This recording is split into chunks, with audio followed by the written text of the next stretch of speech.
ભૂખી કાંસમાં દબાણને લઈને નિઝામપુરાના ન્યૂ સમા રોડના રહીશોને પૂરની પરિસ્થિતિનો સામનો કરવો પડ્યો હતો, જેમાં કરોડો રૂપિયાનું નુકસાન વેઠવાનો તેમને વખત આવ્યો છે. વડોદરા શહેરમાં વિશ્વામિત્રી નદી ઉપરાંત 3 કાંસો મહત્વની ભૂમિકા ભજવે છે, જેમાં ભૂખી, રૂપારેલ અને મસિયા કાંસ આ ચોમાસામાં યોગ્ય સફાઈના અભાવે છલોછલ ચાલી રહી હતી, જેના પગલે વરસાદી પાણીનો યોગ્ય નિકાલ નહીં થતા કાંસોના વિવિધ વિસ્તારમાં પણ વરસાદી પાણીનો ભરાવ થયો હતો, જેને લઈને નાગરિકોને 3 દિવસ સુધી વરસાદી પાણીએ બાંધમાં રાખ્યા.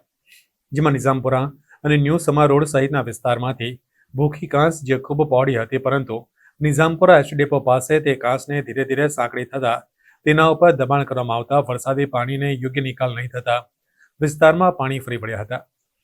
નિઝામપુરા વિસ્તારમાં કોર્પોરેશનની જમીન ઉપર બની રહેલ વિવિધ ઇમારતોમાં કોન્ટ્રાક્ટર દ્વારા પાર્કિંગ બનાવી દેતા અને રોડ સાંકડો કરી દેવાતા નાગરિકોને હાડમારી વેઠવાનો વખત આવ્યો હતો. સ્થાનિકોને આ વર્ષે 3 દિવસ સુધી વરસાદી પાણીનો નિકાલ નહીં થતા કરોડો રૂપિયાની ઘરવખરીના સામાનનું નુકસાન વેઠવાનો વારો આવ્યો હતો.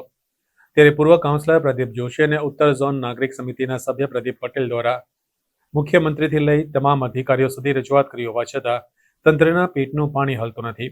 ભૂખી ઘાસ પર દબાણો યથાવત છે, જેના પગલે આગામી સમયમાં પણ જ્યારે વરસાદ પડશે ત્યારે આ વિસ્તારના રહીશોને ફરીથી નુકસાની વેઠવાનો વારો આવશે તે ચોક્કસ છે.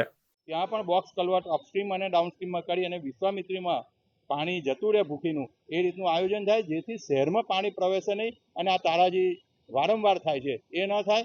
અને શહેરી વિસ્તારમાં જે ટીપી બારની અંદર જે આ વિસ્તાર આવે છે, જે તે વખતે ટીપી બનાવવામાં જે પણ કંઈ ભૂલ થઈ હોય એની અંદર પણ સુધારવાની જવાબદારી આપણી છે.